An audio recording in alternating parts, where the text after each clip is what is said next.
राधे राधे।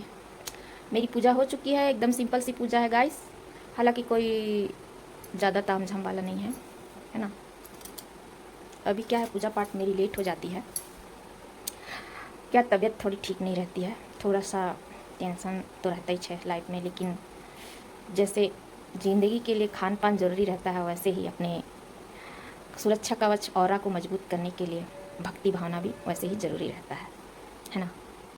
तो गाइस, मैंने भागवत गीता का एक चैप्टर पढ़ा है।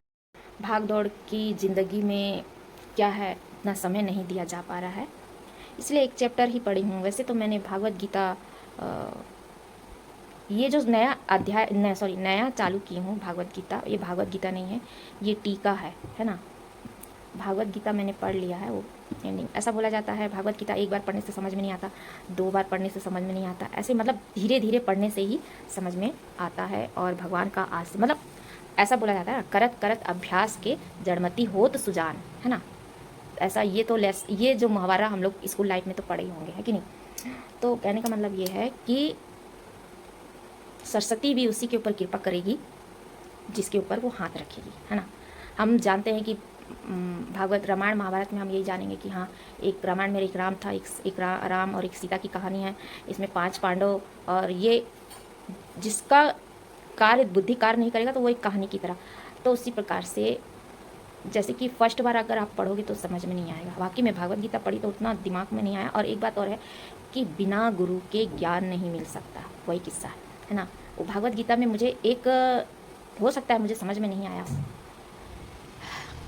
क्योंकि ज़िंदगी इतनी, मैंने जो जिस तरीके से लाइफ को अनुभव कर रही हूँ, सचमुच ये जो हो रहा ना भविष्य मालिका का, उससे देख के लगता है रियल में अब तो भगवान को अपना दिखाना ही चाहिए रूप।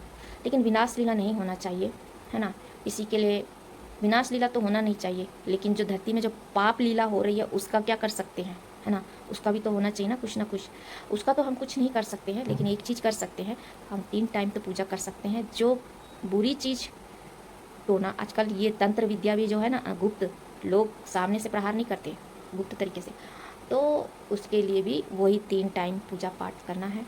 3 टाइम वही त्रिकाल संध्या पूजा पाठ, जरूरी नहीं आप एक दिया जला दो या भगवान का नाम ले लो, मंत्र जो उच्चारण है वो भी कर सकते हैं। गाइज, मैं कोई पंडित नहीं हूँ, है ना।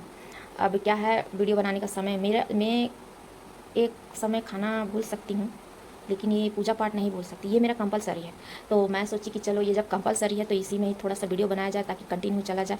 हो सके तो मैं कुछ श्लोक का कुछ अर्थ भी बता दूँ, है ना। पहले श्लोक का अर्थ भी बताऊँ ताकि जो अच्छा लगे, है ना। ऐसे में कुछ भी उठा के आप लोग को श्लोक पढ़ के बताओ, अर्थ वही श्लोक का अर्थ बताऊँ जो आप हमारे और आपके लाइफ में जो यूज़ हो, सोचने समझने, मतलब जो ज़िंदगी में जो सूट करता हो। ऐसे तो ये तो भगवान के मुंह से निकला हुआ है ना, मुंह से निकला हुआ शब्द है, यानी साक्षात श्री कृष्ण जी हमारे पास है। अब लेकिन वही बात है ना, जैसे कि सरस्वती हर किसी पे कार्य नहीं करती है ना। तो कोशिश तो ये रहेगी कि मैं सादा सिंपल वाला ही श्लोक बता सकूं, है ना। ठीक है, तो गाइज़ यहाँ मेरी पूजा संपन्न होती है। इसी के साथ ही वीडियो को यहीं पे एंडिंग करती हूँ।